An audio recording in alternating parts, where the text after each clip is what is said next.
దక్షిణ తెలంగాణ నుంచి మున్నార్ గల్ఫ్ వరకు రాయలసీమ, దక్షిణ తమిళనాడు మీదుగా ఉత్తర దక్షిణ ద్రోణి కొనసాగుతుంది. ఈ ద్రోణి సముద్ర మట్టానికి 0.9 కిలోమీటర్ల ఎత్తులో కేంద్రీకృతమై ఉంది.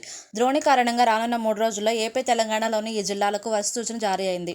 ఈ ఏడాది నైరుతి రుతుపవనాలు త్వరగా ప్రవేశించే పరిస్థితి కనిపిస్తుంది. మే 12వ తేదీకి దక్షిణ అండమాన్ సముద్రంలో ఆగ్నేయ బంగాళాఖాతంలోని కొన్ని ప్రాంతాల్లో ప్రవేశించనున్నాయి. మరోవైపు సముద్ర మట్టానికి 0.9 కిలోమీటర్ల ఎత్తులో ఆవహించిన ద్రోణి కారణంగా ఏపీలోని ఈ జిల్లాల్లో మోస్తరు వర్షాలు పడనున్నాయి. ముఖ్యంగా ఉత్తర కోస్తాలో ఇవాళ, రేపు, ఎల్లుండి తేలికపాటి నుంచి మోస్తరు వర్షాలు పడతాయి. గంటకు 40 నుంచి 50 కిలోమీటర్ల వేగంతో గాలులు వీయనున్నాయి. అటు దక్షిణ కోస్తా, రాయలసీమలో కూడా ఎల్లుండి వరకు తేలికపాటి నుంచి మోస్తరు వర్షాలు పడనున్నాయి. బలమైన ఈదురుగాలులు వీయనున్నాయి.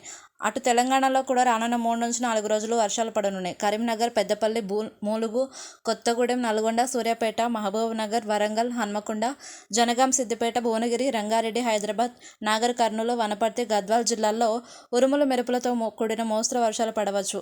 రేపు అంటే మే 9వ తేదీన ఖమ్మం, నల్గొండ, నాగర్ కర్నూలు, గద్వాల్, హైదరాబాద్, మేడ్చల్, మల్కాజ్గిరి, సిద్దిపేట, భువనగిరి, భూపాలపల్లి జిల్లాల్లో మోస్తరు వర్షాలు పడనున్నాయి.